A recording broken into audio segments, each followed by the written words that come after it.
আজ সারাদিন totally line shutdown আছে, কেননা 132 কেবি শাটডাউন নেওয়া হয়েছে কিছু মেনটেন্যান্স কাজের জন্য। তো তার মধ্যে ভাবলাম আমাদের 11 কেবি লাইনে আমরা কিছু কাজ করে নিব, কেননা এই কাজগুলো পেন্ডিং রয়ে গিয়েছিল। তো এখানে কিছু ইনসুলেটর নিয়ে গেলাম, আর এই ইনসুলেটরগুলো আমাদের যে মেইন আউটগ্যাং, এই আউটগ্যাংকে আমরা বসাবো। তো আগের যে ইনসুলেটরগুলো ছিল এইগুলো অনেকটা পুরোনো হয়ে গেল, তো এগুলো চেঞ্জ করে আমরা ভাবলাম যে নতুন কিছু ইনসুলেটর বসিয়ে দেব। তো এই ইনসুলেটরের কারণে অনেক সময় অনেক প্রবলেম হয়, যার জন্য আজ এই ইনসুলেটর গুলো আমরা একদম চেঞ্জ করে দিচ্ছি। তো এখন মোটামুটি সবটি ইনসুলেটর একদম নতুন হয়ে যাবে, যার জন্য অন্য সময় লাইনে প্রবলেম আর আসবে না। তো এই ইনসুলেটর গুলো আমরা চেঞ্জ করে দিচ্ছি। আর টোটালি আজকে দুইটা আউটগ্যাংকে আমরা কাজ করব। তো প্রথমে তো আমরা মেইন আউটগ্যাংকে চলে আসলাম, আর এখানে এখন কাজ করছি। আর তারপরে চলে যাব আমাদের অন্য একটা আউটগ্যাংকে।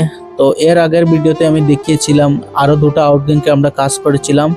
তো অ্যাকচুয়ালি আমাদের 4-5টা টোটালি আউটগ্যাং আছে, তো একসাথে করা একদম সম্ভব না, তাই আমরা একটা একটা করে করে নিচ্ছি। আর ফাইনালি আমি একদম ইনসুলেটরগুলো নিয়ে উপরে উঠে গেলাম। আর ভাই আমি কাজের সাথে সাথে কিছু ভিডিও করে সবার মধ্যে ছড়িয়ে দিই।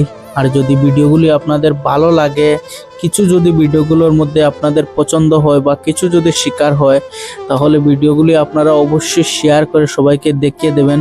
আর আমাদের কাজগুলো কীরকম হয় না হয় সব কিছু আপনারা কমেন্টের মাধ্যমে আমাকে জানাবেন। অ্যাকচুয়ালি বিদ্যুৎ লাইনে আমরা যারা কাজ করে সব সময় রিক্সার মধ্যে কাজ করি ভাই, আমরা সব সময় চেষ্টা করি যাতে গ্রাহক 24 আওয়ার্স বিদ্যুৎ পরিষেবা দিতে পারি।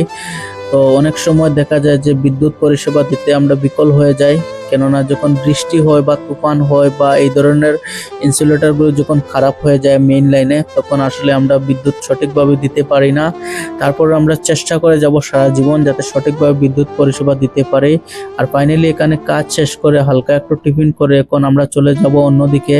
তো এখানে এখন একটু টিফিন করে ফাইনালি আমরা এখন গাড়ি নিয়ে চলে যাচ্ছি। তো আমরা সেম প্রসেস ভাবে আরেকটা আউটগ্যাং গাছকে রিপেয়ারিং করব। আর আপনারা সবাই আমাদের জন্য প্রতিনিয়ত দোয়া এবং আশীর্বাদ করবেন যাতে আমরা সঠিক টাইমে বিদ্যুৎ পরিষেবা সবসময় দিতে পারি। তো এখন ফাইনালি আমরা চলে যাচ্ছি অন্য একটা দিকে, আর এখানে সেম একটা আউটগ্যাংকে সেম কাজ করব। এখানে এই ইনসুলেটরগুলো চেঞ্জ করে নতুন ইনসুলেটরগুলো বসিয়ে দেব। তো বেসিক্যালি এই ইনসুলেটরগুলো খারাপ হয়ে যায় যখন বজ্রবিদ্যুৎ হয়, তখন অটোমেটিকলি এই ইনসুলেটরগুলো খারাপ হয়ে যায়। তো তার জন্য আমরা ইনসুলেটরগুলো চেঞ্জ করে দিচ্ছি। আর বজ্রবিদ্যুৎ হয়ে যখন ইনসুলেটর খারাপ হয় তখন বিদ্যুৎ লাইন ফল্ট হয়ে যায়, মানে পাওয়ার থাকে না। তো এখন মোটামুটি আমাদের কাজ কমপ্লিট করে নিলাম। আর আজকে প্রচন্ড পরিমাণে গরম, তো মোটামুটি আজকের মতো কাজ এখানে সমাপ্ত।